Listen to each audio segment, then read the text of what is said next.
Welcome to How to Run for Office and Get Away with It.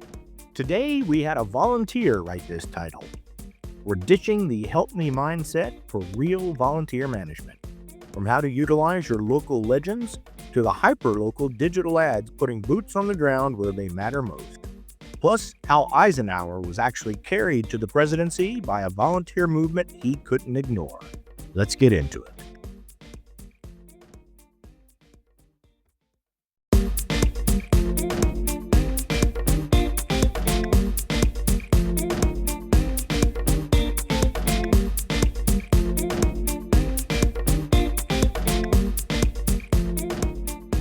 Welcome to How to Run for Office and Get Away with It. I'm Scott. And I'm B. And you're joining us on a very good episode today. It's a very good episode. It's going to be the best episode we've ever done.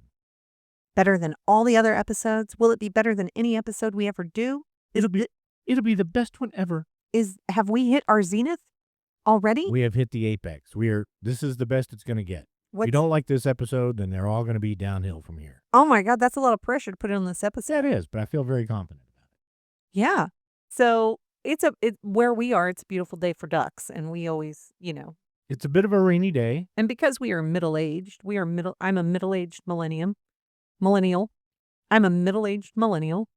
And I am beyond middle-aged Gen X. You're not beyond middle-aged. You're firmly in middle age. I'm firmly entrenched in middle age. You are in it. You're right in it. But yeah, so we have to give you a weather update. We also have to tell you about the birds that live near our house and visit. That's a requirement, right? No. Bird watching, and we have to talk about any kind of bread baking that we do. Apparently. I don't think it's that kind of podcast.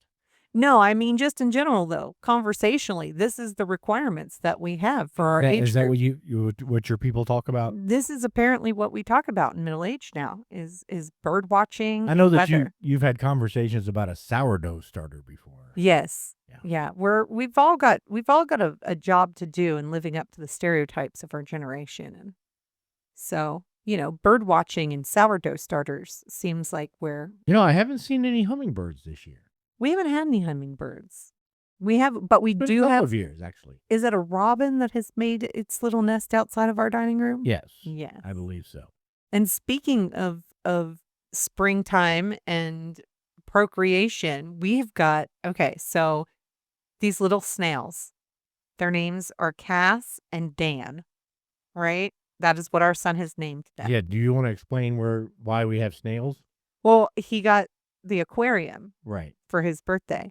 And in order to maintain the algae levels and, the natural filter is, of course, like snails and algae eaters. Right.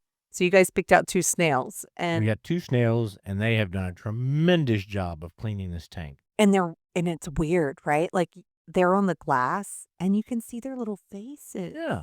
They kind of look like Gary. They look like Gary from SpongeBob. They do look like Gary, and they're really fast. Like they zoom along. Relatively fast. Like they move slow when they're eating, but then when they've got somewhere to be, boy howdy, they are racing. Like it's funny. But I'm gonna paint a little S on the side of their shell. A little S? And little wheels on it. Oh my gosh. Yeah. So that when they're moving fast across the tank, I can see, hey, did you see that S car go? You like that? Folks, I want you to know that after the divorce, we're still going to keep doing that is wow. That joke. That was a good one. That was you didn't see it coming, did you? It was going too fast on those little wheels. Right.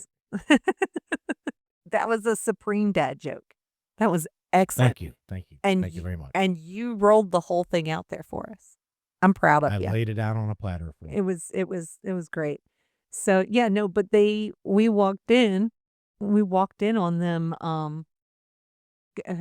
humping. Oh my! Of a better term. No, I don't like that. Oh, I hate that. Conflagra. What is that? One was on the other's back. Yeah, let's put it that way. Yeah, so walked in and found them in a compromised position in a private moment, and found out that yes, one of them was male and one of them was female. So Cass and Dan, one of them is one of those is short for something apparently, but Cassandra, maybe. maybe, or Daniel. I don't know which one's named which. I know which one is male and which one's female. But we're so now we're looking Wait, for you know the SNPs. sex of them, but you don't know their names? I know. We'll have to ask Finn. He knows their names. This is the problem I have. It is the great curse that I experience in politics. I can tell you everything about those snails except for what their names are. And the same goes for humans. We should put little name tags on them. If everyone should have a hello, my name is everyone name should get a tag name tag everywhere they go for me, Yes. just for me, because if you meet me and we meet again and I don't remember your name, do not take it personally. What I need you to do is give me a couple of road signs, right? Just like, don't tell, just give me some landmarks, right? Tell me where we met. Tell me what you told me before.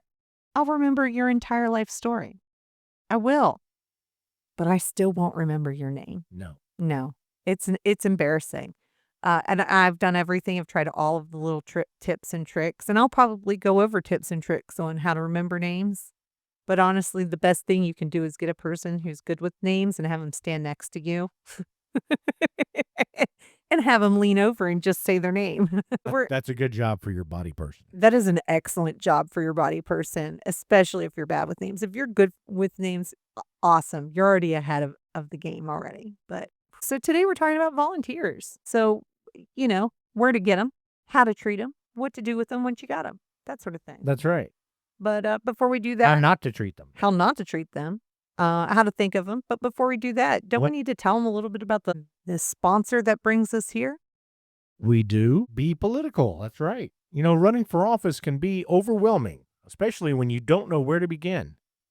But Be Political helps people just like you run for political office with the confidence of having a seasoned campaign manager.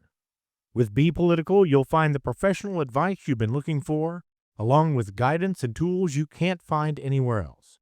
We'll help you stay organized and guide you in making important decisions about your campaign. From learning how to secure that big donor to choosing your campaign color scheme, Be Political is here for you. It's hard to know where to begin when you want to run. Start here. Be Political will show you the way. For all your campaign needs, go to bepoliticalllc.com. And now back to the show. Okay, so we're talking about volunteers. We're talking about all the people that are going to be helping you on your campaign, And which are going to be 90% or more volunteer. so there's a lot of mistakes people make with volunteers. And while many people are listening today to try to figure out, like, where do I get these people? Where do they come from? Where do they come from? How do I get them to volunteer for me? Right.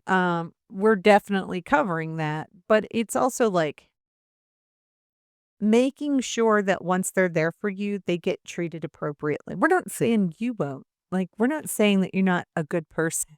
We've worked in on a number of campaigns, dealt with volunteers in that capacity. We've also worked in charitable organizations and other things. You always have to, when you're managing those people who are doing work for you for free, you have to be careful about managing them and make sure that you are the support system that they need to want to continue to do it for free. And a lot of that comes from the mindset and the way that you think about your volunteers. So, the first thing is remembering that they are the lifeblood of your campaign. And they are human beings. And while we say that they're free labor, right? You're talking about free labor. They aren't really free. In a lot of ways, they can be an extremely expensive resource because they take time and they can cost you reputation. So there's a great value to volunteers. Like, right. They can make or break you in your reputation, and they can make or break you as a campaign and the functioning of your campaign. If there's drama amongst your volunteers, if there's discord, if there is discontent, if there's miscommunication, if any of that, that's your campaign. And instead of working on getting your name out there and getting people to vote for you, you're managing Degrassi. right? You need to avoid all the drama that can happen. Boy, that people who are there and who are passionate and excited to be involved, they have big feelings sometimes, Oh, I think. yes, definitely. And you're dealing with a lot of different personalities who are being involved. And if you've been a part of any organization with any kind of activism, I'm sure you know that. You may have even been one of the big personalities that was involved. Right. It's important to recognize though that this should be a positive team effort and everybody should the vibes should be chill, to put it plainly. Hopefully. Like, it should be everybody's looking forward to it. It's just a positive time. So, remembering that you can't you're looking at your volunteers as free labor financially, right? But emotionally and time-wise, they are not free at all. You need to invest the time in them. Yes. You need to invest the communication.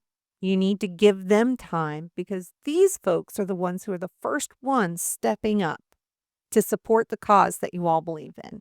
You're the one who's representing those causes for them, but they are helping to carry that water. And Right. they deserve just as much respect as you do because you're both working hard in the same cause. You're just each playing your roles. No one is above anyone in any way in that regard. Okay. So give them time because they're putting in the effort.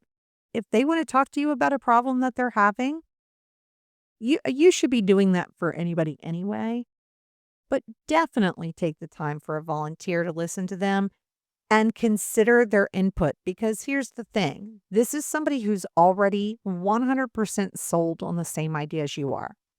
So sold on it that they're willing to work for your campaign to see you put forward to represent the same ideas that they have. Right.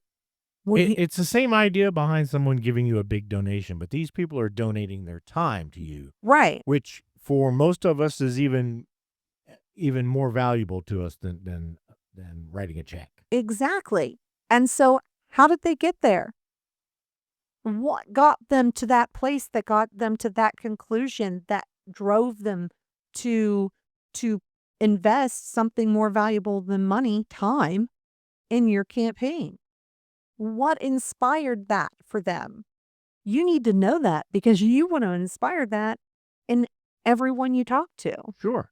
So take the time to listen to your volunteers, take the time to talk to them and consider their input. Once you have your people in place, those people are in charge from a managerial point of view. Don't let the volunteers take over your campaign. And actually, you know what? We're going to be talking about a little bit of that, a little bit of how that happened later on. We're going to be talking about that in Eisenhower's campaign. What to do when your volunteers get a little too ambitious, A little too a enthusiastic. little too enthusiastic. It can be good and it can be, oh, hold on. um, Right. and so, that's you, but you do want to give them a stake in a stake to claim, right? In that campaign. And part of that is you giving them your time to allow them to provide that input. Give them access to you. Right. And then, where I'm saying it costs reputation, I said that a minute ago. It definitely can affect your reputation. They're going to be the firsthand testament to who you are. Right. So how they speak about you, that's your reputation. How they represent you in the community, that also matters. So you want to have um, time and attention and even some resources invested in ensuring that your volunteers are representing you in the campaign the best that they can and that you are clear in communication and there's no misunderstandings in what expectations are and what is appropriate as well. So we're getting into all that too here. Right. Yeah. So mostly though, I think your goal needs to be to move away from a help me mindset and get yourself more into managerial mindset. Yes. they've already said yes. You've said, this is what the cause needs. This is what the campaign needs. This is what I need. Help me. And they said, okay.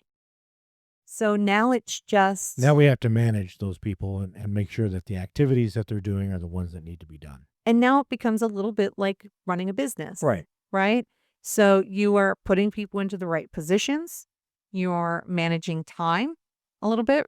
You are writing schedules, and you're seeing where your needs are and looking for people to fill those needs and looking to see if you need more people. Here's a hint. You do. You always do.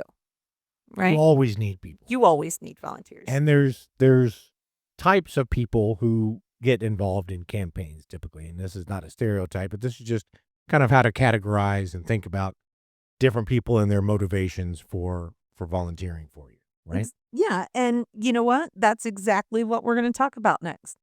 Who are your volunteers and where are you going to find them? So your first stop, and you know the answer to this. Your family. It's your family. Yeah. It's your inner circle. It's the people that your best friend. It's your neighbor. It's the people that show up to your picnic in the backyard. And it's the people that you talk to at the beginning of your plan to run for office. Exactly. So that's your first volunteers. Hopefully they are invested and involved enough in your life that they're going to be invested and involved in your campaign, Right. because that's going to be a large part of your life. So that's your low-hanging fruit. You should be able to get at least 2 volunteers out of that. Hopefully, fingers crossed, one would hope, a close friend and a family member who are, hopefully they're not the same. Folks, if you can't get one family member and one friend to help you on your campaign, then you need to seriously consider whether or not you should be running for office right now. But one friend, one family member, that's where you want to start. That's your first goal, guys. That's step 1, right? How do you eat an elephant? I say it 1,000 times to you a week. One bite at a time. You eat an elephant one bite at a time. So this is your first bite. Find one family member, one friend. They don't have to be mutually exclusive. You just have to find 2 people. Okay. It doesn't have to be one or the other or one of each. Right. So then the next place you want to go to your issue-driven people in the community. So this is the next place. So you're looking for people in your community who are policy nerds, who care more about causes than candidates. You see them all the time. I don't want you to think the Gen Z iPad-obsessed data tracker kids like that you're seeing. We talked about the tropes that aren't true.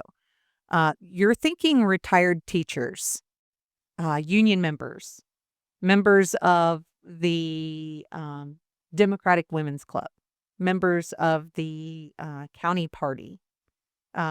They're all politically involved no matter who's running, because they're invested in causes, they're invested in policies, they're invested in a quality of life that's specific to a ideology. And so they're going to be involved in anything that moves those policies forward. And in those cases, you only have to sell them on you. You only have to sell them on the fact that you represent the policy and causes that they want forward progression on.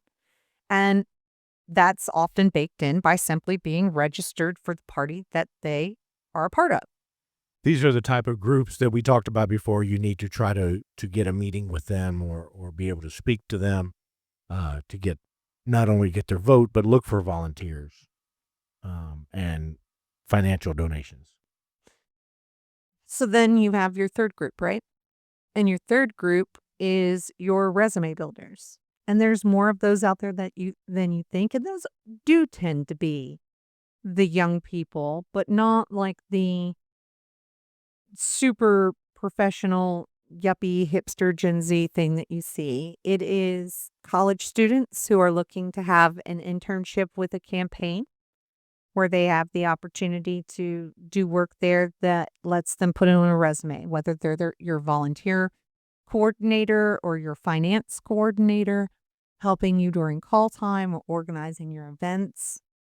Getting an intern is a great place to start. There may be people out there that just want to put it on their personal resume. to say that they are involved in the campaign. That may be their only goal. They want it to personally reflect on them.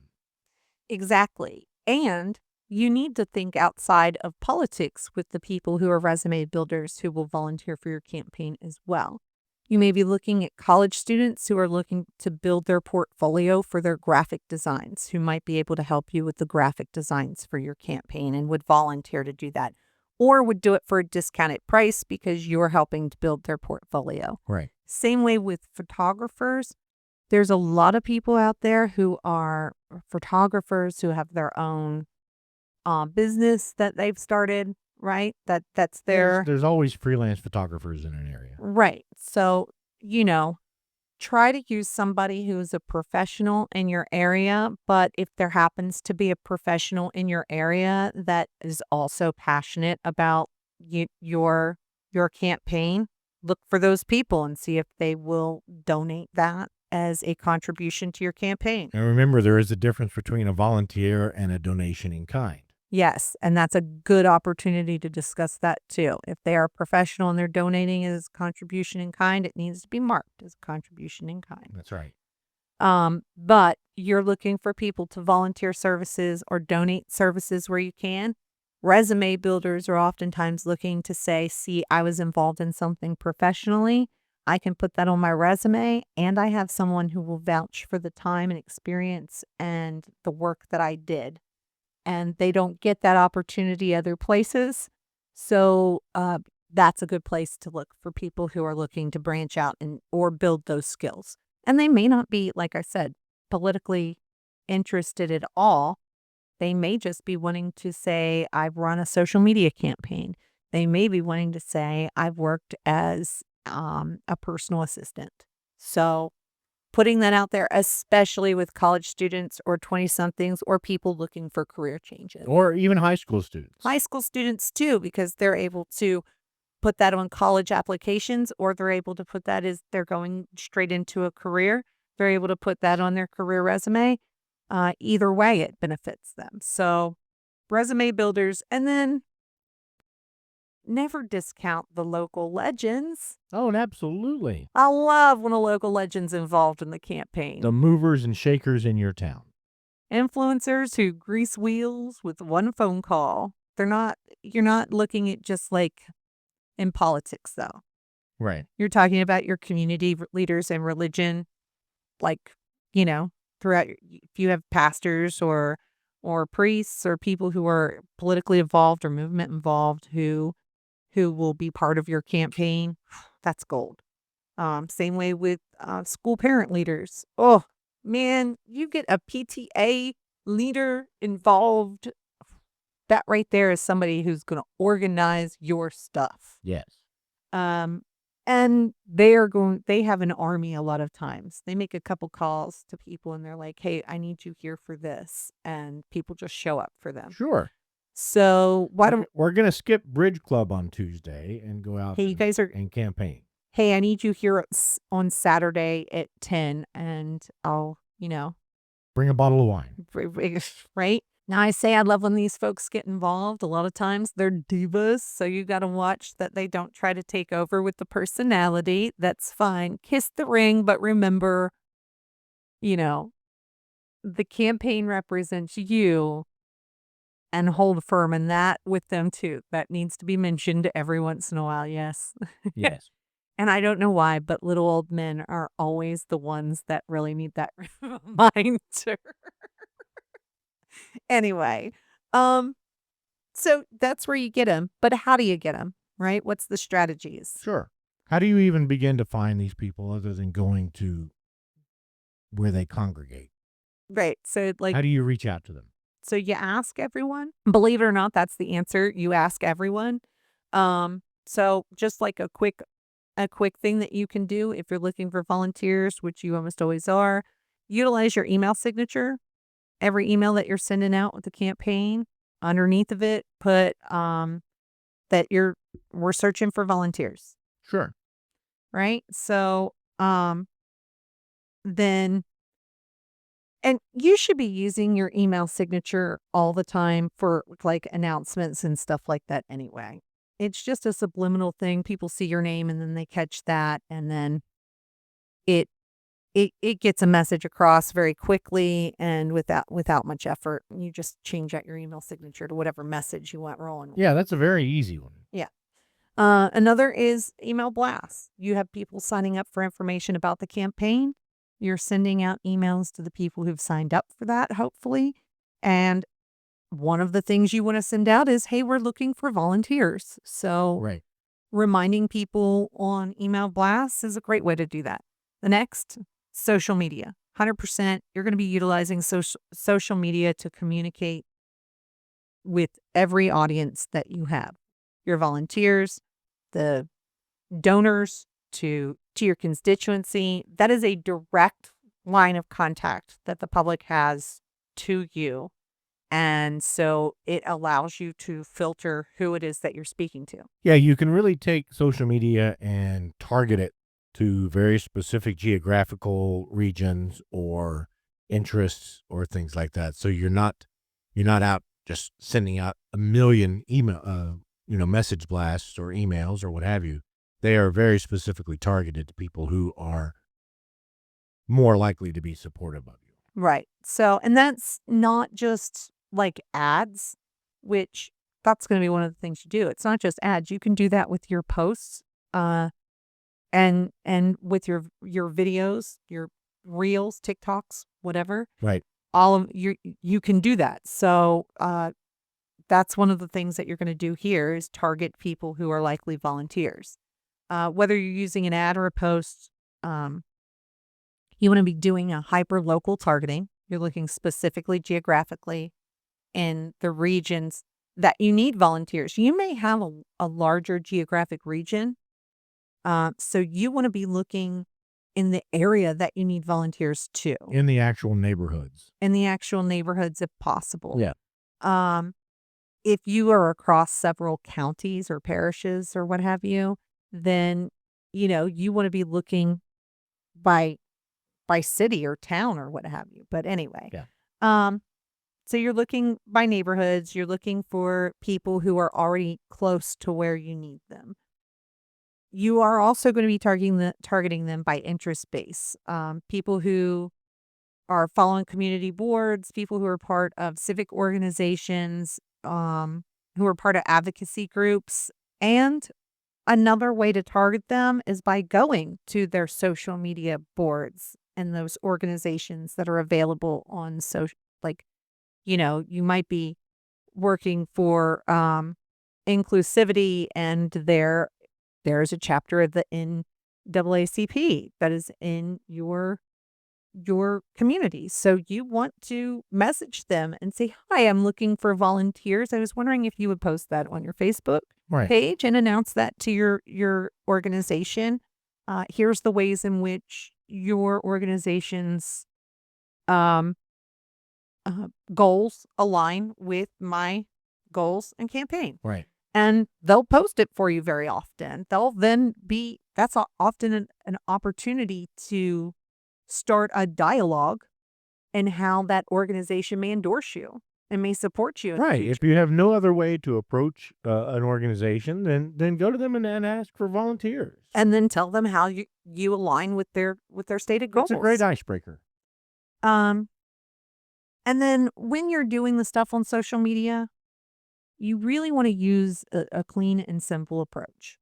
You want to be high contrast graphics. If you have pictures of anything going with it, with people, it needs to be happy people. It needs to be group fun sort of pictures. And hopefully you are in the middle of that group fun in that picture. But other than that, it is bold graphic, high contrast, get your attention, plainly put the why you need it, and apply now. And, think the way like a comedian or a band lists its upcoming shows. A really great way to go about this, and you had pointed it out to me, and I had already planned on talking about this, because we have a congressional candidate Right. who just put out an ad that what said, we're canvassing, and here's the dates and locations Right. and times, just like a comedian or a band would do. And that not only encourages, like, here's the dates and times that you can see me, but it's also like, hey, sign up for one of these dates Here, and here times. in advance are the different places that we're going to be canvassing. Let us know if you'd like to show up at those and help us out.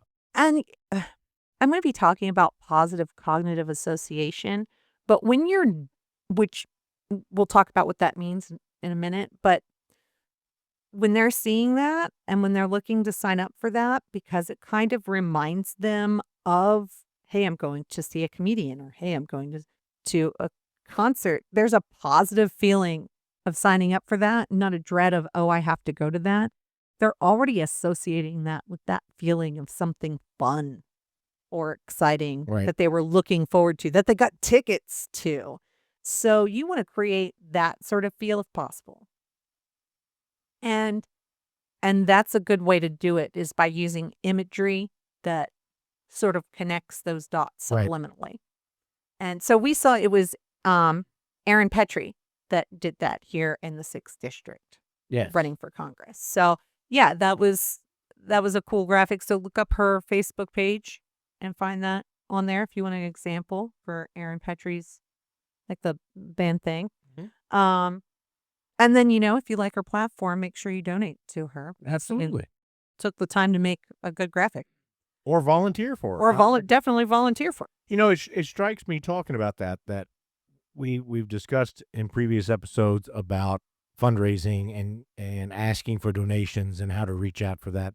There's a lot of trying to build your volunteer base that's very, very similar to asking for monetary donations.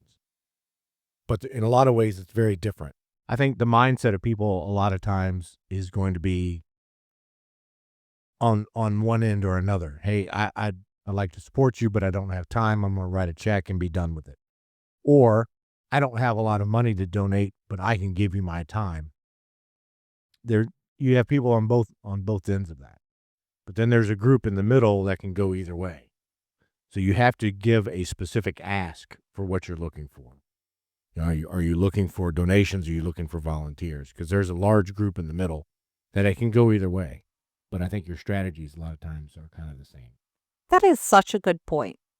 I don't think people associate that as being the same in people's minds, time and money, and that they're interchangeable for them. And if they've given one, then that is for them a substitute for the other. A lot of times, yeah. And so that the approach that is such an excellent point to make there. Right. And so many times when approaching volunteerism, even though that's how most of our brains are working, right? Even though that's how you and I think of that logically, I think a lot of times when we're going at that from the other side of it, we're not associating it that way. We're not associating time and money as interchangeable in that person's head. And because of that, we are not respecting the time that people invest. And we're not treating them with equal weight. And for some people, they do have equal weight, or for some of them, the time is more important. There's only one option. Right. And I think the other aspect to that is the way that we treat things based on the cost value. So while you as an individual, as a volunteer, interchangeably consider time and money, from the person that is being volunteered for, they're thinking of, this person doesn't cost me anything, right? And so they don't place enough value on something they're not paying money to. And it's not about that. And that's part of what you were saying before. You have to change your mindset. This is not free labor that you're getting in. These people are giving you their time, which is a very valuable commodity. And you have to be respectful of that. Just as if, somebody were to give you $1,000 check, somebody gives you 6 hours of their time on a Saturday, you've got to be respectful of that. And I will tell you this, a person gives you $1,000 check and you write them a thank you note and they're very appreciative and then they go on their way. A person gives you an hour of their time and you write them a thank you note and they will go to the ends of the earth for you for the rest of their life as long as you treat them with that level of respect. The experience is different. I can write a Yes. check and then I won't think about it again Because it's until I'm impersonal. reconciling my checkbook. Because it's impersonal. But I'm spending an hour or two with a candidate or talking about a candidate that creates this positive experience and this positive memory that maybe you want to experience again. So you're more likely to get people that volunteer a second time than you are people that will donate cash to you a second time. 100%. So honestly, I mean, it really does. It goes back to that initial statement. Another reason to treat your volunteers with the utmost respect, because they are more likely to come back and volunteer for you again than someone new off the street is to come in. And volunteers are not free labor, just like we started this out with. They cost you your time and energy if you are if you are running a professional campaign. Be willing to spend that time and energy on them. So getting back to where we find the volunteers, right? A lot of people, I tell them this one and it's like, why didn't I think of that? I don't know why it doesn't occur to anybody, but this is a big one that people go, I never even thought to do that. You're probably running some sort of social media. And you have probably, or you are about to start putting out information about your campaign. People will start commenting on your social media. And once your campaign is up and running, you'll definitely have regular commenters, hopefully, if your social media is being run, effectively, putting your messaging out there. People will start commenting on it. Well, the people who are positive, direct message them. Yeah.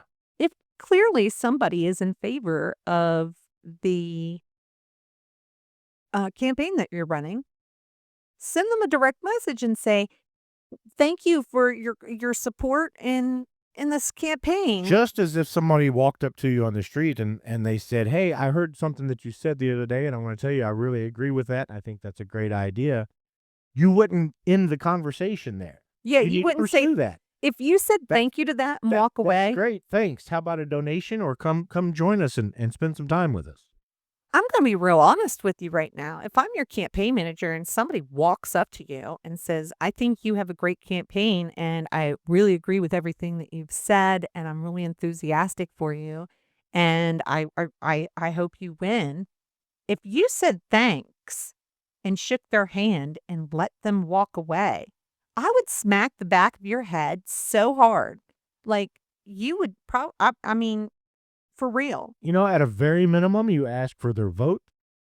You're at bare minimum. That's an absolute bare minimum. That person is somebody that you look at and you say, thank you so much. Is there any chance that you'd like to be involved in the campaign? We need people as passionate and exciting as you. Anytime anybody goes out of their way to say something positive to you, whether it's a comment on social media, whether it's an email that they send to you, whether they stop you in the supermarket, if they've got positive comments about you, you've got to take that opportunity to assume that they are willing to do more than just say hi to you to support you. You've got to look at the reason, the motive behind communication, the human behavior. And when someone comes up to you and wants to tell you that they are in support of your campaign, they already want to be part of your narrative. Yes. They're already seeking that out to be a story that you tell, that to be something that you have in your head that you carry with you throughout your day, that you have that person supporting you. They already want to be present in your story. So give them a bigger part. Absolutely. Offer them the bigger part. Right. They're not limited parts, man. Don't let positive commenters and people that have anything positive to say about you go by without an ask. So that's where we get back to social media. It's no different than if they walk up to you in the supermarket and do that. If somebody is commenting on your social media, this is great. I really support you. I hope you do great things.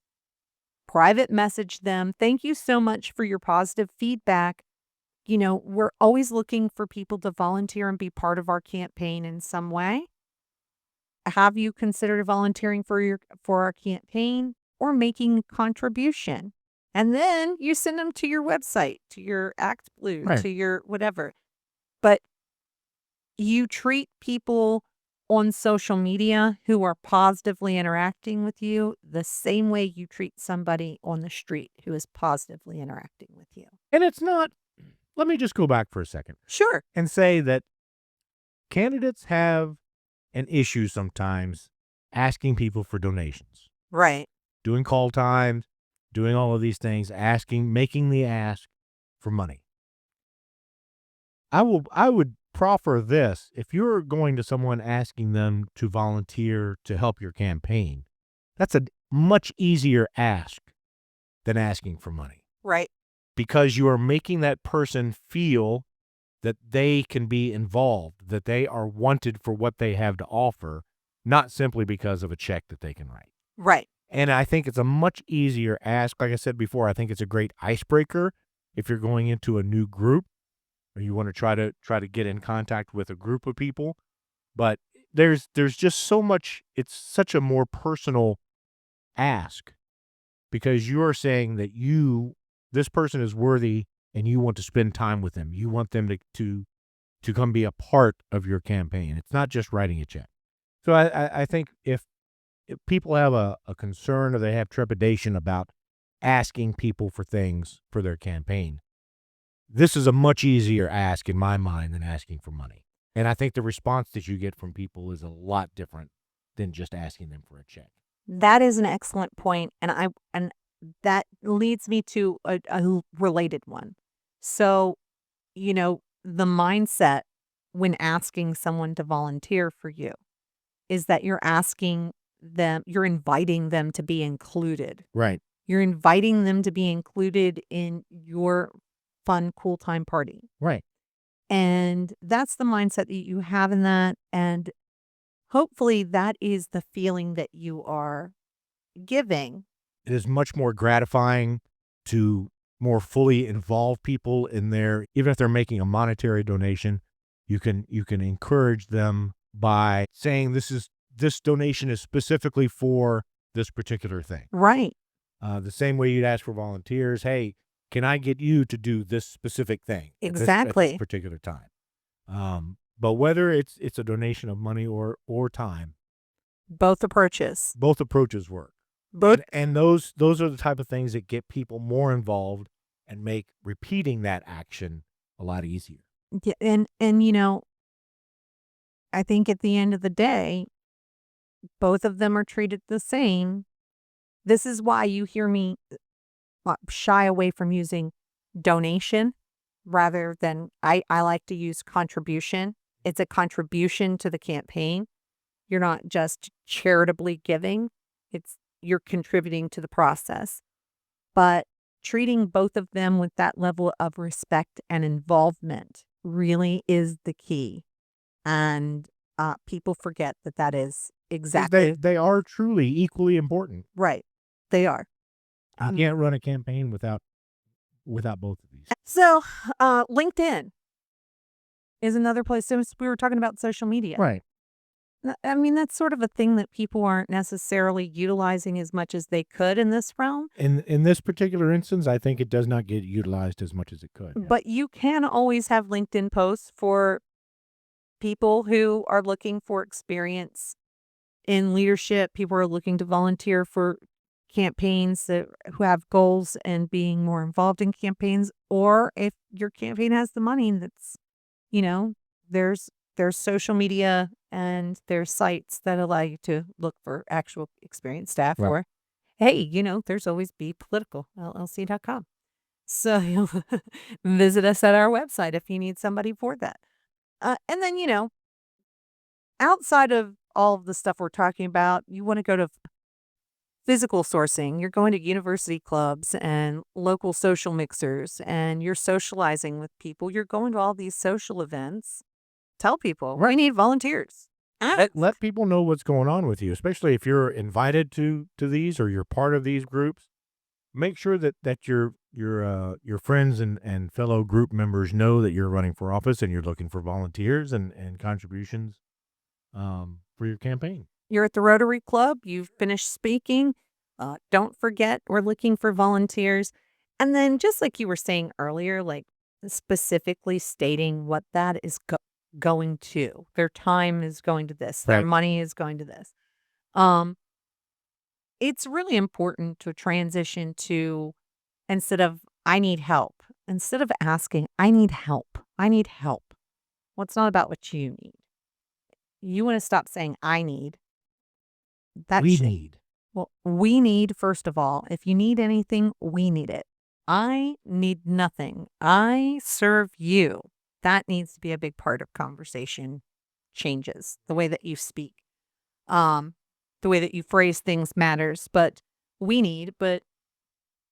beyond that, you're going to be telling people, you know, can, while I'm here, can we get somebody to help us man phones for 2 hours on Tuesday? I am looking for somebody who wants to be involved in the campaign. And if anybody here has 2 hours on Tuesday that they'd like to contribute to my campaign, that would be great. Now you've given them a very specific time. We are going to make 200 calls between noon and 2 o'clock on Saturday. That type of thing. So if any of you have available time, if I can get, we're looking for 2 people to help out with that. If we have 2 people here, now you've got a call to action out there. Suddenly, people are in a place where service is part of the goal. A lot of times, you're in a service organization, so their instinct, because they're in that setting, is they hear, "Oh, we're looking for 2 people on Tuesday. Hold on, let me check my calendar. Hey, I've got 2 hours on. I can do that 2 hours on Tuesday. What am I doing?" Yes, be specific with your ask.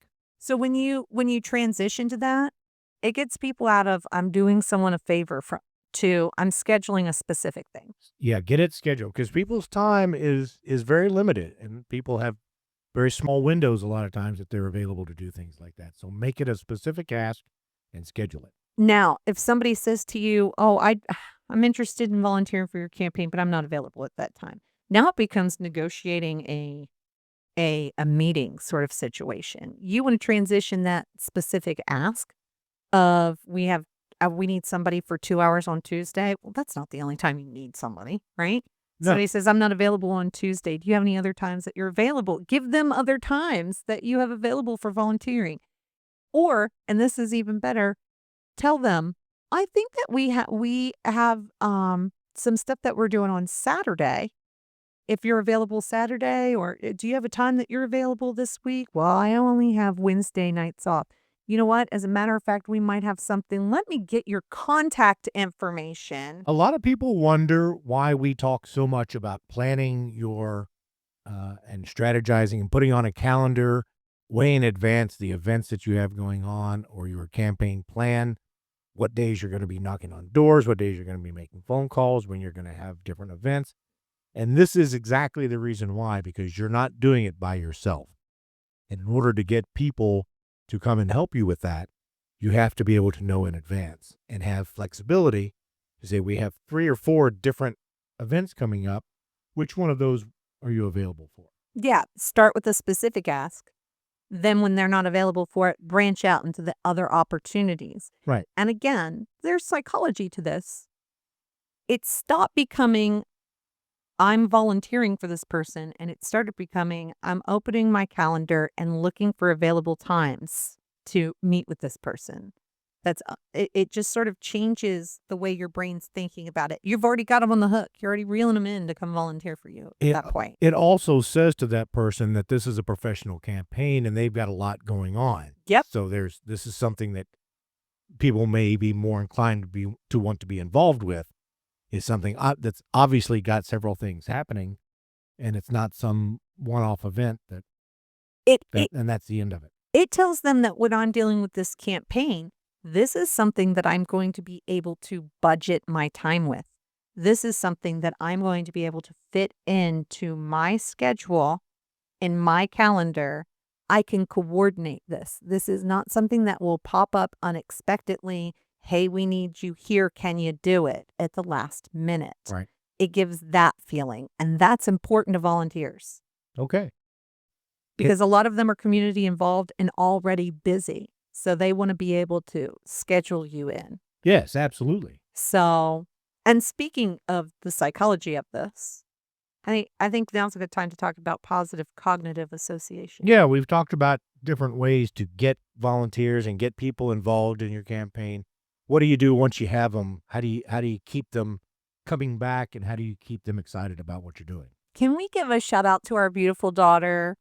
No. Yes. Yes, we can. Our beautiful daughter, Bailey, who could probably tell us everything that you would possibly want to know about positive cognitive association, because if we've not mentioned it, she is a brilliant doctor of neurobiology, and is a professor of neurobiology, And if of and it, neuroscience. and if we ever need drunken rats to volunteer on a campaign, she can tell us how to get that make that happen. But she specifically deals with positive cognitive association experiments in a lot of ways.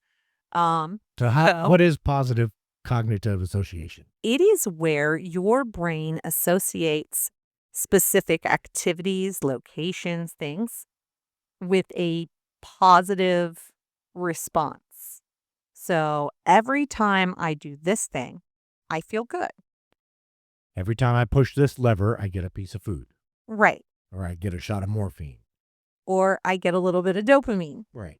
So what you're trying to do is have repeated interactions that are positive to encourage people to want to repeat the action. And so when you are creating that positive cognitive association for people, you have to create a volunteer atmosphere, one that is consistent, one that is organized, one that is considerate. And I'll talk about what I mean by considerate of volunteers as individuals. You'll see what I mean by that in a minute. And one that makes a person feel positive and comfortable and want to return, not just to the activity that they're performing, but to the environment that they're going to the people that they're around. People that work do it for the pay. People that volunteer do it for the positive attitude or the positive feeling. Right. And that's true. It's something that's And it's up to you to create that positive feeling. because what are they getting paid in? They're getting paid in positive vibes. That's what How very hippie of you. I know. No, I mean, well, whatever. But that is what your volunteers are getting paid in. They're getting paid in good vibes, right? They feel good about it. They feel good about what they're doing. So you've got to create a positive environment, because if they don't have the good vibes, they don't want to do it. So what are some of the simple ways that you create like the positive vibe? Well, y'all never underestimate the importance of snacks. I cannot overstate this. Yeah. Snacks are so important. Ding dongs win elections.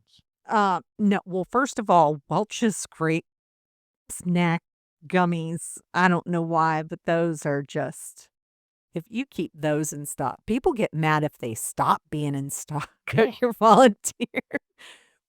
Surprisingly, cheese, the little cheeses. We're back to the rat discussion again. No, I mean, there's a meme of Teach your volunteers if they push this lever, they get some cheese.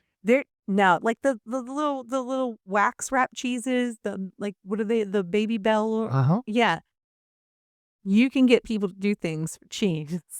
The snacks matter, y'all. The snack bags of Doritos. You're doing food experiments on people now? I'm not doing food experiments. What I am saying is that We'll work for cheese. you will work for cheese. Cannot pay you. I can only give you cheese. Get canned soda. Like all kinds, get snacks, man. You need to treat volunteers like, if you've ever been a sports mom, Yes. if you've ever been the cool house, and for those of you who don't know what I mean by the cool house, that means the house where all the kids seem to congregate all the time. Because they've got the best snacks. Because it is because they have the best snacks. And they got the cool mom. Or they have a pool. Or they have a pool, yeah. If they have a pool and they have good snacks, that's where the kids go, right? Well, that doesn't change as adults. I hate to tell you this. And I think all of you are going, yeah, you know what? If the snacks are good, I am showing up. Sure. And a lot of times you're asking young people to be involved, especially if you're living in a college town or you're utilizing resources from a university that's nearby, which a lot of campaigns are doing. I mean, students have it hard and they will do many things for free food. So, I have seen students show up to the boringest of presentations because there was going to be pizza involved. Sure. They will spend their time doing menial labor for some Little Caesars, y'all. This is a true story of all college students, universally known since the beginning of, state colleges. Pizza is the currency for college labor. Good pizza is a currency. So baked goods are also positive. Be careful with baked goods, though. You don't want somebody to get sick or get injured from allergens. And a lot of times people don't pay attention to that stuff. So stick to elementary school rules, right? Label it if it has peanut butter or gluten. I'm just saying. So make sure you've got snacks. Make sure you've got a positive atmosphere. Right. And if not festive. You want some music. You want to, where it's appropriate. If you're making phone calls, music isn't necessarily the way to go. But if you are doing things like writing postcards or stuffing envelopes, Making signs. that kind of stuff, you're getting ready for things. Making a float for a parade. Music that represents whatever it is that you're, you may have a protest playlist, what's your... A protest playlist? I have a protest playlist. Yes, you do. And, that culture of winning. Right. We're winning. And keep talking about your successes because success is what drives your volunteers to keep going. Sure. They want to hear we've made progress. And that's just true of everyone and everything. They want some indication that what they're doing is paying off. And by telling them that the ways in which you've made ground in some way, there is the instant gratification that does not necessarily exist while you're waiting for May or November or September or whenever. And you've even recommended before to have a bell or something, a gong or something that you can sound when you achieve a milestone. Yeah. Whenever if you're doing phone banking and somebody gets a contribution, you can ring a bell and everybody yells. That's a big deal. Seems silly. Yeah. But I mean, I used this long ago in another lifetime when I was a bartender. Every time someone tipped more than 20%, I rang a bell and yelled. That's all I did. Right. I rang a big cowbell and then went, hoopah! And then people would just repeat it. So then everybody wanted to give me more than 20%. So that the restaurant would go, hoopah! Every time I did that and rang the bell. All I did was a little bit of Pavlov work. I mean, ring the bell, everyone hears hoopla, and then somebody goes, I want to tip more than 20%. I mean, there you go. Right.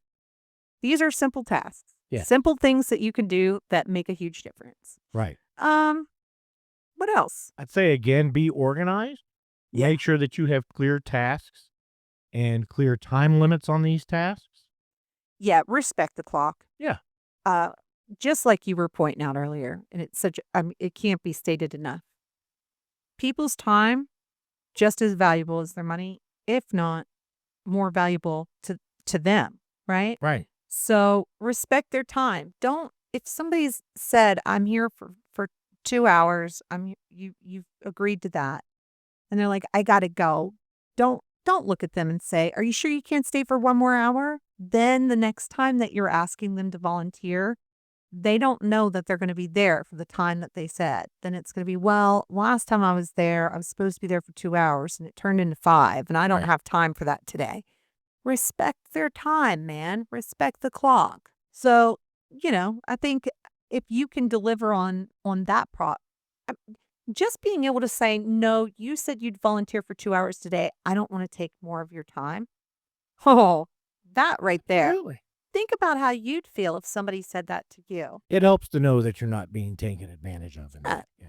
Think you're going to feel like this person really cares about me. This person really respects whether or not they take advantage of me. And that's going to translate to when they talk about you and how you're going to treat your constituency. And if they're willing to come back and on another occasion and volunteer again. And how they convince other people to volunteer for you with them. Yeah. And then you started to say this earlier. You've actually mentioned it a couple times in passing, but do not have chaos. No, it's everything you need to make sure especially with your volunteers, when you're taking up their time, you're well organized and you have a plan for the activities that are happening, and avoid having 10 different things going on at the same time. That just creates chaos and confusion, because these people are not going to be necessarily well versed in what goes on in the campaign. You're going to have to be teaching them. You can't teach them if there's chaos behind you. Exactly. And then, this is where we've talked about the different roles that people have in the campaign. This is where having a volunteer coordinator is so important, because not only are they making that organization happen and they're making sure that these things are coordinated, it's also preparing for the volunteers before they arrive and having everything set up for them. People should walk in the door and feel like there's no effort for them to get started. Here's your clipboard, here's your pencils, here's your lanyard. Here's where you sit. Here's the map, here's a list of addresses, and here's what we're going to do. And here's where you sit, and we're going to get started here in 5 minutes because we're waiting on 2 more volunteers that we had scheduled today. Like, you should be able to do that. Yes. And then you don't keep them sitting for more than 5 minutes past when they were supposed to be there. Even that's pushing it. You want to try to be on time. And I'm going to tell you right now, being on time is nearly impossible in a campaign. I understand that more than anybody. Somebody the other day apologized to me for being 15 minutes late, 20 minutes late, something like that.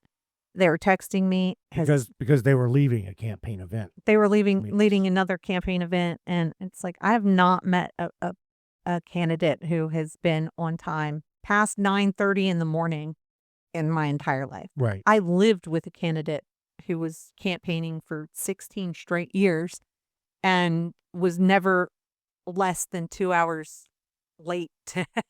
If your father did not have lights and siren on his car, he would have been late to every event that he ever went to. He was, and he had the lights and sirens. This is for all of my fellow Roman Catholics out there. I didn't know Mass. I'd never heard the first reading until I was I was an adult. I don't think I'd ever heard first reading. I definitely never heard the opening procession of Mass. It's like all these people just magically appeared here. Nobody's walking in but us. I was always quietly waiting for somebody to be moving so that I could sneak into the last pew in the back. So, that's just the nature of things. Right. And in part, it's because individuals are constantly grabbing for your attention. So don't think I don't recognize the reality of that. But your campaign, your volunteer coordinator, the other people that are helping you, those top tier people who are helping make the mechanics run and the things go, those are the people that need to be on time on your behalf.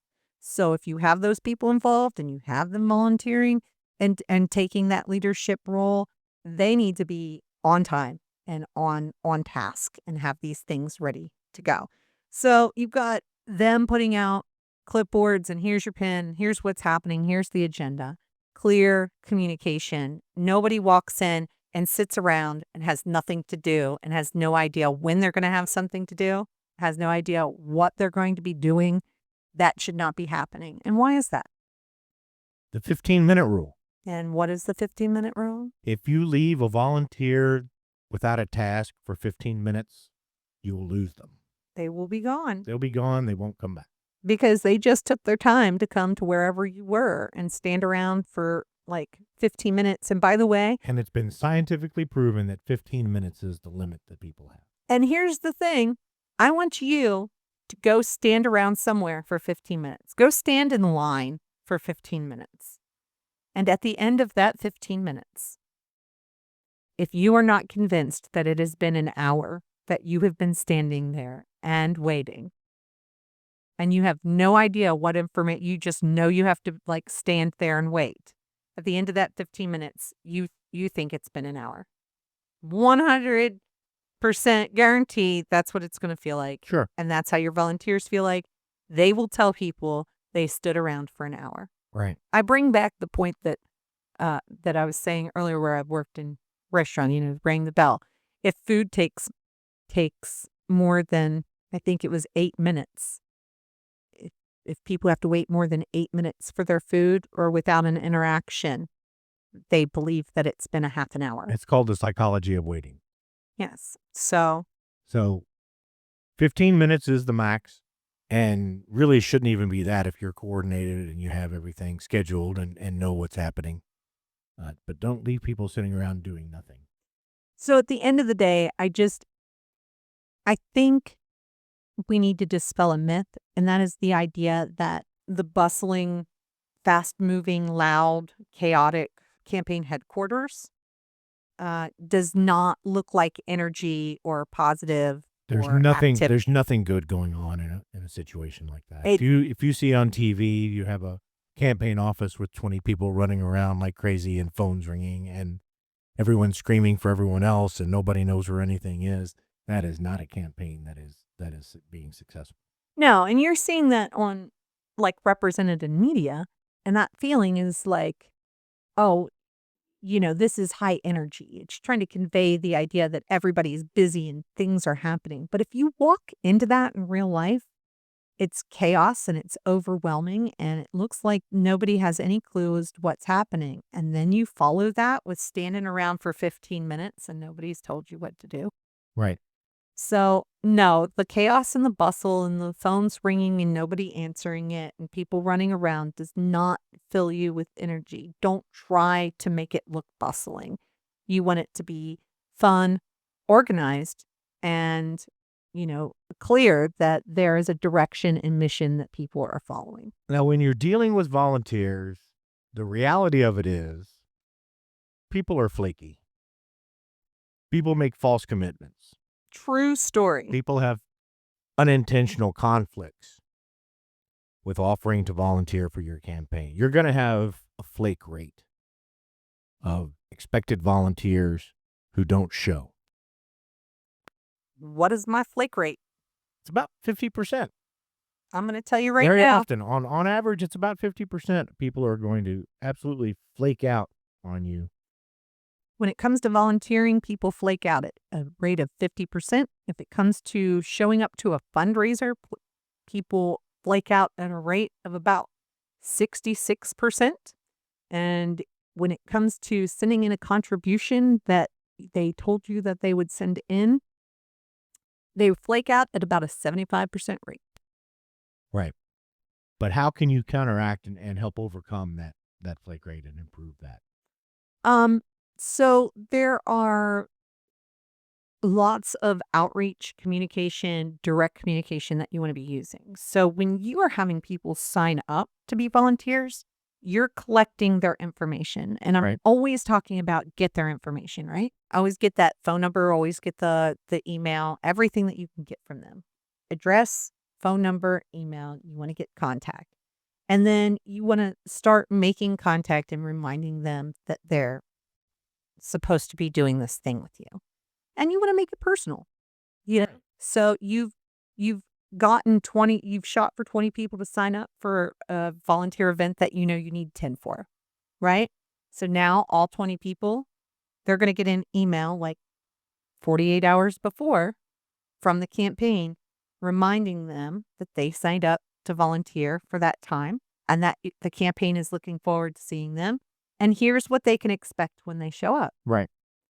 And then you have 24 hours before, you want to send those volunteers a text from the campaign or from the candidate themselves, from the appropriate number, not your personal number. We've talked about this before, guys. Do not give out your personal cell phone number. Have a campaign cell phone.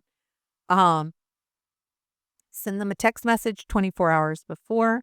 Really looking forward to seeing you tomorrow. I can't wait for that volunteer event between 2 and 4. And then 1 hour before, and this is a good one, especially if you are volunteering with a small group of people, 1 hour before to keep someone from flaking out on you, send them a text message and be like, hey, looking forward to seeing you in an hour. I'm stopping to get coffee on the way, or I'm stopping by here. Like, can I get you something? How do you turn down somebody you've just offered or that just offered you a coffee? Like, Absolutely. how do you That's a brilliant idea. how do you not show up? Like, If you know that there's coffee waiting for you, because that person went to the trouble of like buying you a Right. coffee, or they're willing to do that for works you. better maybe for smaller groups that are getting It together. does, you know, you don't Let's want be to. reasonable. But again, we were talking about having the snacks, right? You can be letting people know, like, hey, I'm picking up the snacks. I can't wait to see you in an hour. We've got snacks, but I wanted to make sure you didn't have any food allergies. What flavor fruit roll-ups do you like? What's your favorite fruit roll-up? Yeah. So, like I said, it's harder to ghost somebody on a volunteer thing when they've just sent you a message asking you if they can accommodate you for what you were supposed to be doing. So make it personal. Reach out, Sure. make the communication, start reminding them at 48 hours, 24 hours, 1 hour before, and then, take pictures while they're there and involve them in it and remind them that they went to it afterwards. Right. Keep that fresh in their mind that they send had them- that experience. Send them a note afterwards thanking them for doing that. All right. So we talked before that there's a lot of different types of people that volunteer. There's going to be a lot of different personality types that you're going to deal with. What is some of the most common personality types that you have to deal with, and how do you accommodate and deal with those personality differences? So one thing that I get asked a lot about a personality type people aren't real sure what to do with in politics. And I think it's because people who are involved in politics tend to be extroverts. And so they don't understand how you can do politics and be an introvert. Right. And so you're introverts. What do you do with them? There's so many things. People who do not like interacting with people or going door to door or making phone calls, I completely get that. I had one parent that was that person who's like, I don't want to talk to people. And the other one who was like, okay, but you've been talking to these people for way too long. So I know both personalities, and both personalities are essential to making a campaign work. Your introverts are amazing at doing data entry for the campaign, especially if you can train them on things like Vote Builder or anything that you're using to track your contributions or track any of your voter information. If you're not using something like Vote Builder to do that, these people are going to be entering in that information that you're getting from the other things that you're doing. They're taking the stuff that the other volunteers are getting door to door. If they're not able to do it directly, going door to door, they're going to be doing handwritten notes on walk sheets, and then somebody's got to put that information in, right? So that's the perfect job for a person who doesn't like to directly interact. Research. There is so much research to do in a campaign, whether it's opposition research, whether it's constituency research, for the history of the community and where people have stood on issues in the community, voter information research, looking up potential donors. There's a lot that needs to be looked up and given to candidates to be able to use that information for furthering the campaign. So you need somebody doing that. We've said this before. There's no room with like the crazy MIT, students with the iPads and the big TVs, right? There's no big electronic maps. Right.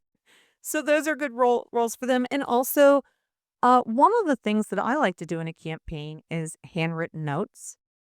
Yes. Oh, absolutely. And a lot of times you have people who may not be comfortable just calling people, but they feel very good about writing a letter to people that they know, taking a card and saying, you know, dear uh, Joe, uh, as you may know, I'm supporting this candidate for office. And I just wanted to let you know why I'm doing that.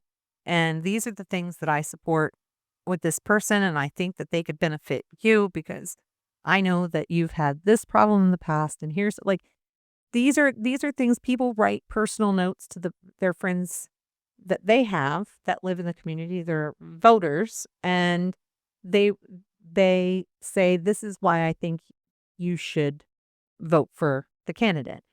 And it's not coming from the candidate, it's coming from them.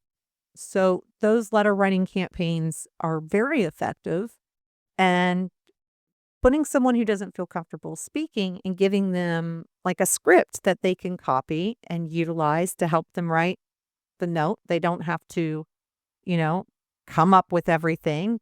You give them the foundation and then let them write the rest. And there you have it. And that's a great opportunity for people. And they can also help the candidate write thank you notes to people. Sure. As long as you as the candidate sign it, by the way, please do that. Okay. So those are good jobs. Now, what do we do with the opposite of that? The overly enthusiastic, outgoing type person. Oh, they're your canvassers. They're your hype people. They're the people you make sure show up when you need, like, if you're going to a rally where you're going to be one of the people that are on stage or just being present, you want these people showing up for you. They are loud and they're not afraid and they have your sign and they're jumping up and down and they are making your supporters' presence known. That's where you're looking for those folks. You're looking for channeling their energy into high intensity goals, so they're not overwhelming the candidate with their energy. They're not overwhelming you with what now? What now? What can I do now? Yeah. And they sort of turn into a Westie, a terrier. It's like, and I did that. What do you want? Keep them occupied. Keep them occupied. Yeah. Give them things that are like, give them, 4 stacks of precincts to go knock on doors and take notes to bring back to your introverts to put the information in. Right. Put them out there. Give them the high energy projects. Okay. And then there's my favorite, the people who are always in charge. Right. They're not in that inner circle of the campaign. They don't really have, they're not the campaign manager. They're definitely not the candidate. But there's a type of person that needs to be in charge or needs to feel like they're in control of something. Or that they're special, or that they're, just a little bit. Listen, bless their hearts. A title doesn't cost you anything. And it also works great for a person who's there to resume build anyway. A title costs absolutely nothing. Give them a title. Give them a title. Tell them very specifically what they're in charge of and who they're in charge of. I highly recommend it's no one. Don't really put them in charge of people. Put them in charge of a task. Because these are people who basically they've got that main energy thing going for them. Like they've got to be the main character. Sure. And in their mind, they are the main character. I think one of my favorite titles that you ever bestowed upon someone was, I think it was Director of Yard Sign Logistics. Yes. That's fun. And you know what? It's because that person had a pickup. And they got to coordinate. They had a truck. And get to coordinate. Right. Right? They got to have like a spreadsheet of where all the yard signs were and when they were going up. And I think that's brilliant. And they felt so good. Yes. It was such a good, they were like, yes. So that's, give them a title. Yeah. Make them feel good. And there's nothing wrong with that. All right. So we have a few more things to talk about here, I think. Just a couple more. There are some responsibilities that campaigns can fill that aren't quite as visible as some others, right? Yeah, and these really need to be things that go to really trusted people, right? These are your advanced skills. Right. Basically, if you're looking to fill a volunteer role and they're doing your social media, this needs to be somebody that you trust, that is very close to the campaign, and that you are positive is going to be there from beginning to end. Somebody who is just a volunteer that you don't know very well running your social media, it's a terrible idea. Do I really need to go into why? Yeah, no, I think everybody needs to be vetted to some extent. But these roles specifically. These very specific roles, yes. A lot of times people make the mistake of thinking I can just get a college kid to run my social media. And then suddenly it's July. They have no access to their social media. The person has flaked out on them, Gone home for the summer. gone home for the summer, which they weren't going to do, but then a thing popped up and you've not heard from them again, and you can't get passwords to any of your social media, and you have no idea what's going on, and no posts are happening. Or worse yet, bad posts are happening, or they've made a mistake in the posting and you can't get hold of them, or they're not, you want Any number of things could happen. right. So that, and we talk a lot about having a body man, Right. and that we talk a lot about that being a young person, somebody who goes out and drives for you and all of that stuff. But that person is also not just keeping the candidate hydrated and keeping charge of the candidate emergency kit. They're keeping the schedule. They're keeping the schedule. They're keeping you on time. But they are also right next to you for most of your day Right. and are witnessing and, right behind you most conversations that you're having with people, the way that you behave with people, and overhearing phone calls that you're Right. having. They're getting privy, even if it's, not necessarily super personal information. It's more personal than other people are getting about you, and potentially embarrassing, and potentially regrettable Right. if put into the wrong context. So again, requires a very well chosen and well vetted individual to fill this position. With who exercises proven discretion. Sure. And then, we've got to talk a little bit about liability and safety when it comes to volunteers. Right. So I've said throughout this entire conversation, clear communication is important. And this is where that comes in. Codes of conduct are not unreasonable. They are representing your name. Your name has been put on these policies. Sure. And the way that you represent them is what is running for office. So it needs to be made clear that at the door, those volunteers, they represent you. And that while you value their time and value their energy and their passion enough to show up to volunteer for this campaign, and this is a journey that you're taking together, your name is the one that's out there, and you get final say as to how your name is being presented. And those actions need to reflect that, or you can't be welcome here. Sure. Unfortunately, right? Yeah. That's So that kind of thing should just be included as part of the direction, part of the instructions on 100.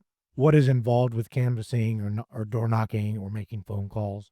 What is the etiquette and what are the expectations for behavior and interaction? And on that vein, there is then the next thing, which is no freelance. Don't go off on your own thinking that you're doing a good job by presenting your own materials about me.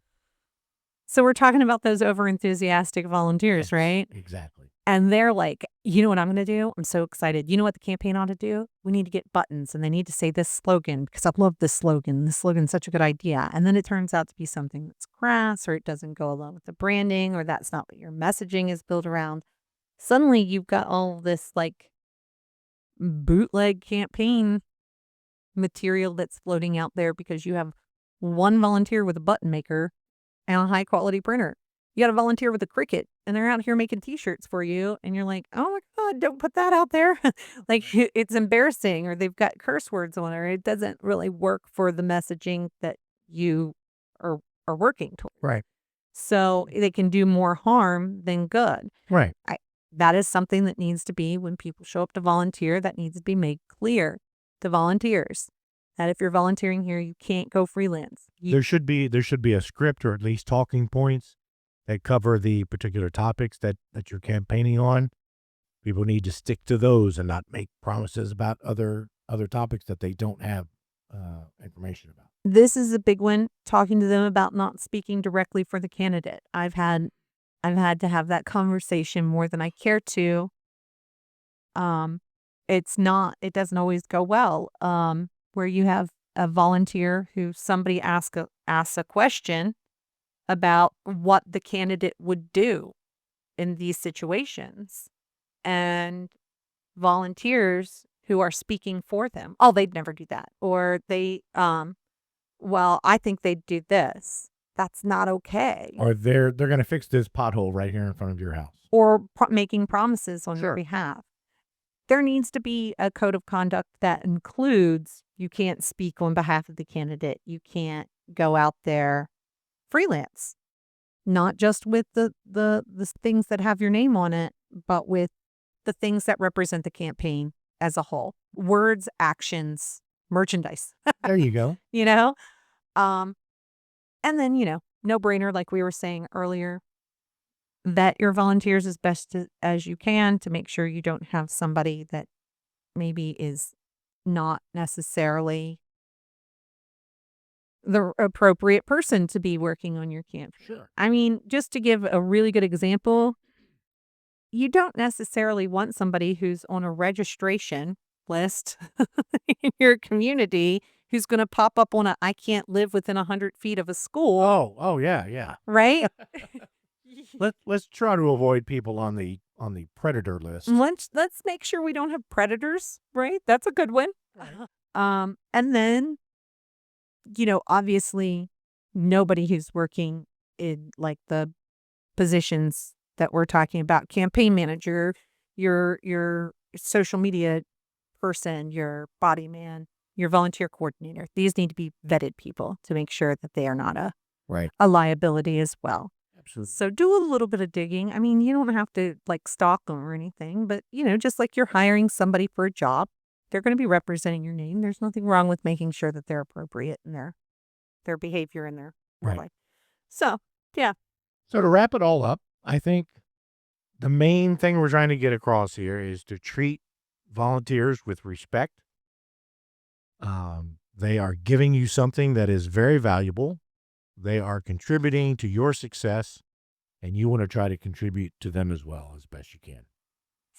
And, I want to bring this up because I disagree with this, but this is something that is a common strategy. And I think that if you do it, it needs to be handled delicately. So if by chance that we are not here at How to Run for Office and Get Away with It, the only source of information you're getting on how to run your campaign, you might run across some advice that tells you that at the end of your volunteer's time, there is a strategy. They've just given their time. They're enthusiastic. Their energy's high. Now's a good time to ask them for $25 to donate to the campaign.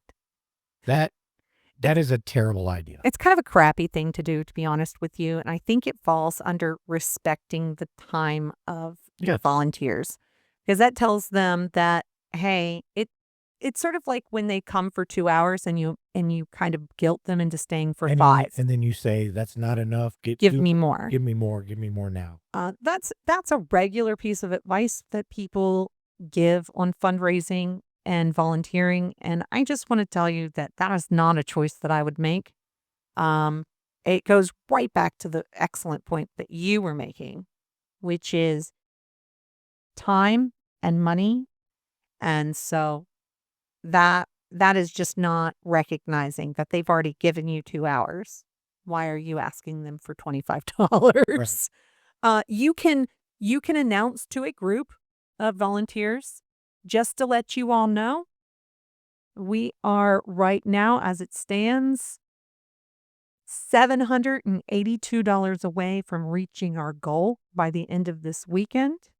You all have been amazing volunteers. I don't want to ask anything else of you, but if you could let people know, that's how far away we are from that goal, and help us, reach it by reaching out to friends and family as you go about. Or if it's something that you have to give, we hate to ask more of you. just to let you know this is where we stand.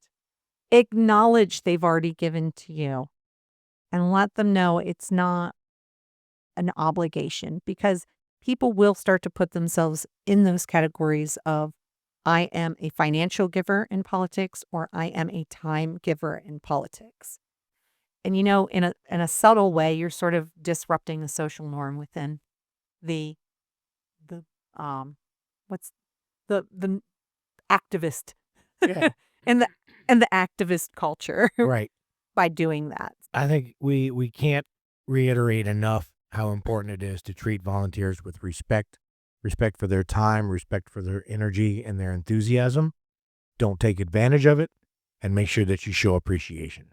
That's going to be the thing that's going to get you more volunteers or make people willing to come back and do more for you. And above all else, never, ever, ever take volunteers for granted. Never take them for granted. Even when they get on your nerves, even with their over enthusiasm, even with they're trying to take charge and you're like, but we're not doing that. Right. Just remember, your volunteers can walk away at any time, and treat them with that in mind. So, speaking of some intense volunteers. So let's talk about a moment in history when volunteers got a little over-enthusiastic. And this is another story that you don't know. This is one of those things that I know casually because of my relationship with history, politics, the news, and all things that are, U.S. history and government. So a lot of people don't realize what Eisenhower's relationship was to the Republican Party and how his campaign for presidency got started. When there was first discussion of Eisenhower running for president, that began, before even 1952. People were pretty enthusiastic about Eisenhower. His approval rating after the end of World War II was sky high. For obvious reasons, right? He was a world hero. And He kicked Germany's ass. he kicked Germany's ass. Yeah. He did it right. He didn't kick Germany's ass. He kicked Nazis' ass. Nazi ass. Well, I feel like that's an important distinction that we don't make nearly enough. He kicked Nazi ass, and that was awesome.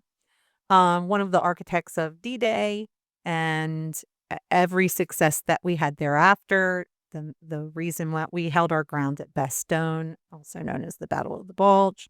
Eisenhower was pretty awesome. And people had grown to really trust and respect Eisenhower, especially for the relationships and standing that he had built post-war on the global political stage. And he was kind of seen as above reproach in a lot of ways, the level of respect that he had garnered. What was happening, though, is that Republicans had not been in charge of government since the fall of the economy, since 1929, since Hoover. Okay. And they were looking for really taking back the White House. This was their first opportunity.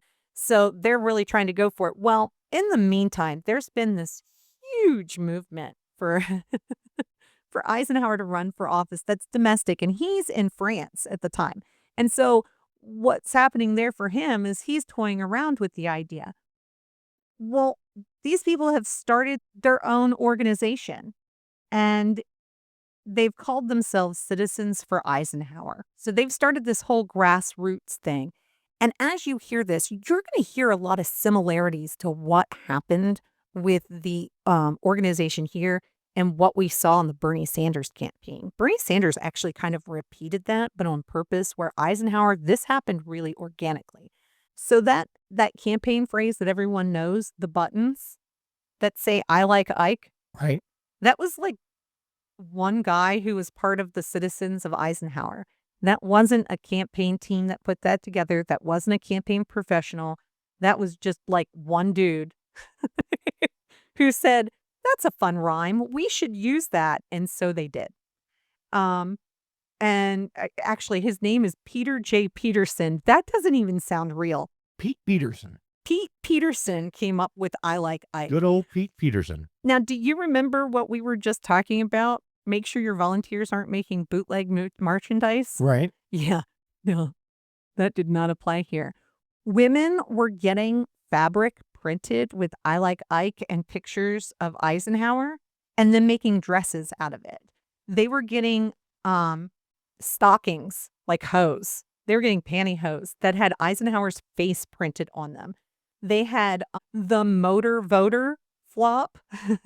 In one town, a group of volunteers decided to decorate their cars so heavily with Ike signs that they actually blocked their own windshields and caused a minor traffic jam and accident, and supporters couldn't see where the campaign was going.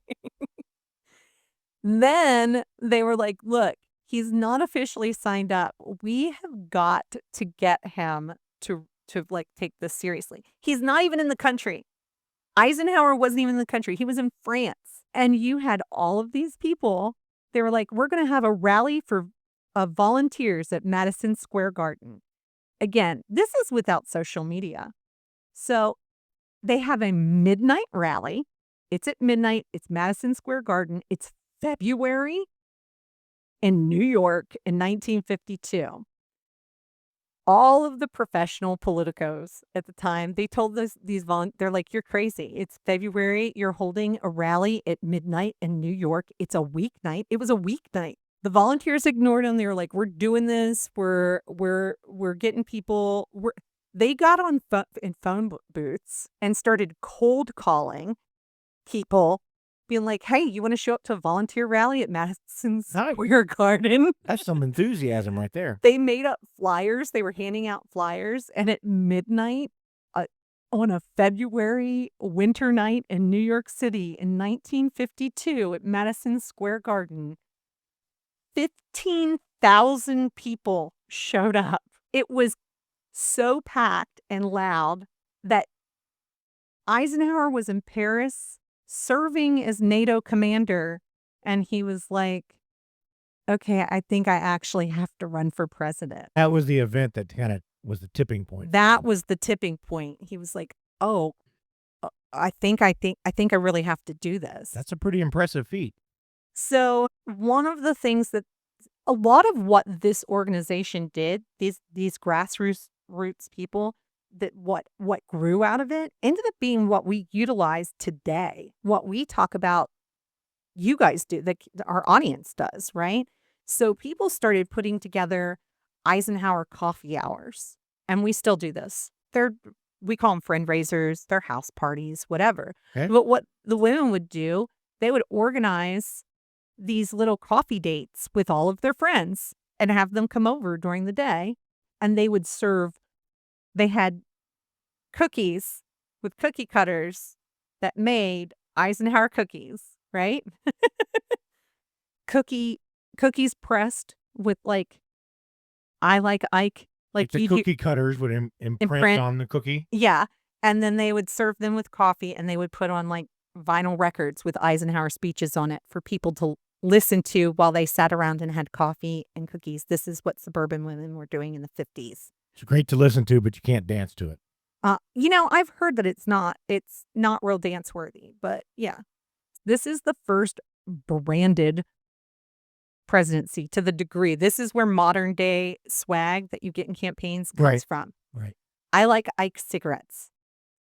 I Like Ike, our Eisenhower hologram tie clips. Remember the little, like, where it has like the ridges and you move it back and forth and the picture changes?